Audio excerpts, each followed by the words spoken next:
안녕하세요, 여러분. 지난 한 주간 편안하셨어요? 한류 문명연구소 작가 박장수입니다.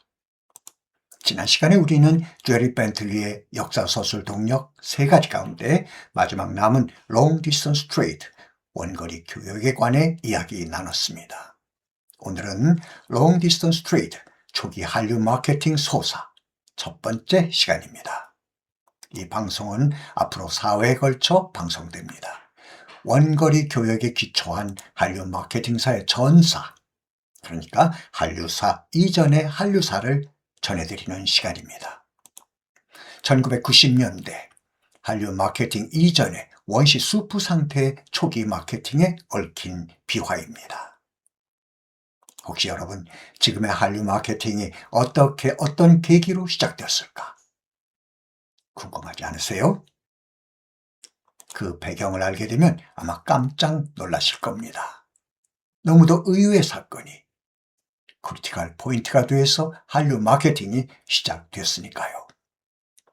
어쩜 한류사에 이런 우픈 역사가 숨어 있었다니 하고 짠한 마음이 드실 수도 있을 겁니다. 그 계기는 바로 북한의 해외 텔레비전 마켓 참가라는 대사건의 발발이었습니다. 1976년 대사건의 발발. 표현이 좀 과한가요? 해외 마켓 참가가 뭐 그리 대단한 것이라고. 그죠? 맞습니다.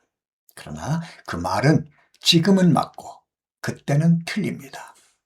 나라가 어려웠던 시절, 그래서 해외 텔레비전 마켓 참가는 꿈도 꾸지 못했던 시절, 북한이 우리보다 먼저 해외 텔레비전 마켓에 참가한 것입니다. 이 사건은 우리 정부를 무척이나 당혹해 했습니다. 그 시절 남과 북은 모든 부문에서 치열하게 경쟁하던 불구대천의 원수 같은 관계였으니까요. 마치 경쟁에서의 승패가 정권 존립, 국가 존립의 문제와 직결되는 것처럼 인식하던 시기였기 때문입니다. 더욱이 10월 유신이라는 불안정한 국내 정치 상황이 북한의 해외 마켓 참가에 대해 더 예민한 반응을 보일 수밖에 없게 합니다.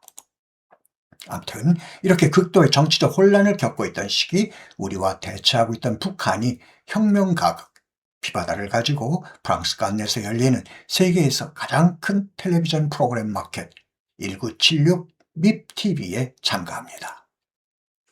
지금 보면 별것 아니죠. TV 프로그램 팔려고 해외 시장에 나간 것이니까요. 그러나 주적인 북한이 먼저 치고 나갔다는 것이 우리 정부를 불편하게 합니다.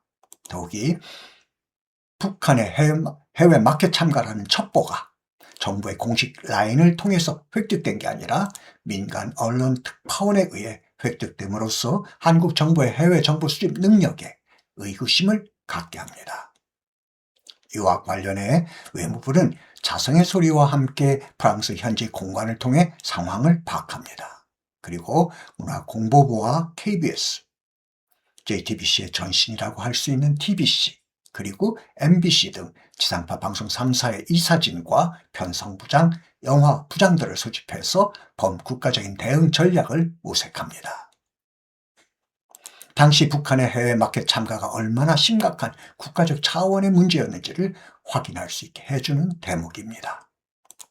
대응 전략의 결과는 방송 3사가 해외 텔레비전 마켓에 참가해야 한다는 것으로 모아집니다. 그러나 회의에 참석한 방송 3사 관계자들은 해외 마켓 참가에 대해 난색을 표합니다. 왜 그랬을까요?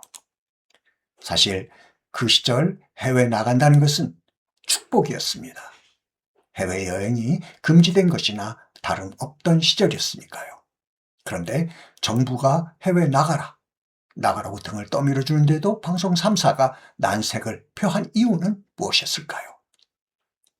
이유는 하나, 출장비가 없었기 때문입니다. 나라 살림이 얼마나 어려웠는지 상상되시죠? 해외 출장비라는 예산 항목 자체가 없던 시절이었습니다. 다급해진 외무부는 급기야 정부 각 부처의 예비비를 긁어 모아서 방송 3사 이사진과 편성부장, 영화부장들의 해외 마켓 출장비를 마련합니다. 마치 호랑이가 담배 피우던 시절 이야기 같죠?